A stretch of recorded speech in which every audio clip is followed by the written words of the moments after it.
Sauveur demeurera en nous, plus sa puissance se manifestera.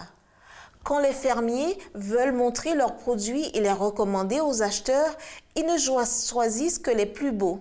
Les femmes présentent les mottes de beurre les plus dorées, bien modelées et estampées de jolis motifs. Les hommes apportent les légumes les plus parfaits. Les fruits les meilleurs et les plus attrayants sont présentés. Et leur belle apparence fait honneur à l'habileté des ouvriers. Les différents fruits, pommes, pêches, abricots, oranges, citrons, prunes, sont tous très attrayants et donnent envie à ceux qui contemplent le produit des jardins et des vergers de se rendre à la campagne pour travailler la terre. Pourquoi les chrétiens vivant dans ces derniers jours ne révèlent-ils pas, par des actes désintéressés, le fruit le plus attirant?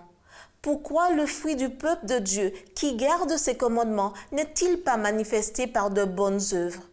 Les paroles, la conduite, les vêtements de son peuple devraient porter des fruits de la meilleure qualité. Vous les reconnaîtrez à leurs fruits, disait le Christ. Les épreuves sont au service du Christ, des ouvriers chargés de perfectionner les grâces chrétiennes. Elles ne sont pas destinées à faire sombrer la foi des croyants, mais à l'élever à la hauteur de la situation afin qu'elles paraissent plus précieuses que l'or périssable, qui cependant est éprouvé par le feu. Chaque épreuve permise a pour but de rendre la vérité plus appréciable, afin que seule la louange de Dieu passe les lèvres des véritables disciples du Christ. La croissance en grâce sera à la gloire et à l'honneur de Dieu lors de l'apparition de Jésus-Christ.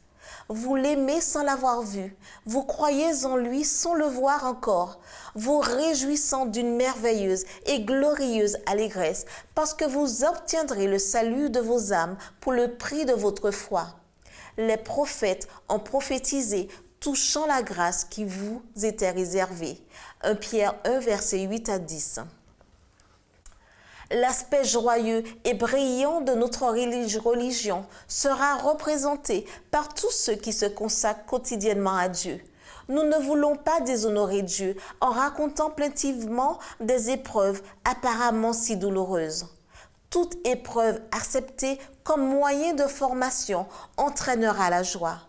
Toute la vie religieuse sera exaltante, ennoblissante, parfumée de bonnes paroles et de bonnes œuvres. L'ennemi est heureux de voir des âmes avancer en trébuchant, en se plaignant, déprimées, abattues, chagrinées et gémissantes. Satan voudrait que cette attitude soit interprétée comme le résultat de notre foi. Dieu n'a pas conçu l'esprit pour rien d'inférieur. C'était notre émission « Levez vos yeux en haut ».